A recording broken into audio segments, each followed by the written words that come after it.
Glass করা AC করা দোকান। দোকানটি 300 স্কোয়ার ফিট। আসসালামু আলাইকুম, প্রপার্টি ক্রয় বিক্রয়ের পক্ষ থেকে আমি মোহাম্মদ ইব্রাহিম ইমরান। ভাই, আজকে ঢাকা এলিফ্যান্ট রোডে একটি পাঞ্জাবি কোটি ব্লেজার বিক্রির বিজ্ঞাপন নিয়ে আসলাম। আপনারা শোরুমটি ডিটেলস জানতে বা দোকানটি ডিটেলস জানতে অবশ্যই ভিডিওটি শেষ পর্যন্ত দেখবেন। আর যারা প্রপার্টি ক্রয় বিক্রয় চ্যানেলকে সাবস্ক্রাইব করেন নাই, অবশ্যই চ্যানেলটিকে সাবস্ক্রাইব করবেন, ফেসবুক পেজকে ফলো করবেন।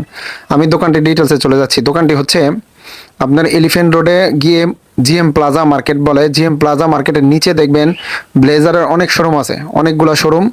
ব্লেজার, পাঞ্জাবি, কোটি, আপনারা জানেন ওইখানে বিয়ের সেটও বিক্রি করা হয়, পাঞ্জাবি, কোটি সব কিছুই বিক্রি করা হয়। এই ফ্লোরটা পুরোটাই হচ্ছে শোরুম, সব ডাবল ডাবল দোকান। এটা শেষের দোকানটা, শেষ মাথার দোকানটা যেটা একদম রাস্তা থেকে দেখা যায়, শেষের দোকানটা বিক্রি হবে। দোকানটা হচ্ছে বড় দোকান, 2টা শাটার, মানে শোরুম টাইপের দোকান, গ্লাস করা এসি করা দোকান। দোকানটি 300 স্কোয়ার ফিট। দোকানটি বড় দোকান। দোকানটি থেকে অ্যাডভান্স নেওয়া 10 লাখ, ভাড়া পায় 50,000 প্রতি মাসে। দোকানটির দাম চাচ্ছে মালিক 1,50,00,000 টাকা। আবার বলতেছি, দোকানটির দাম চাচ্ছে মালিক 1,50,00,000 টাকা, ভাড়া পায় 50,000 টাকা। যারা এই ধরনের দোকান নিতে চান, স্ক্রিনে আমার হোয়াটসঅ্যাপ নাম্বার দেওয়া থাকবে, সরাসরি হোয়াটসঅ্যাপে যোগাযোগ করবেন। আর যারা বাড়ি, ফ্ল্যাট, দোকান, জমি ইত্যাদি বিক্রির বিজ্ঞাপন দিতে চান, তারা আমার সাথে সরাসরি যোগাযোগ করবেন। আসসালামু আলাইকুম।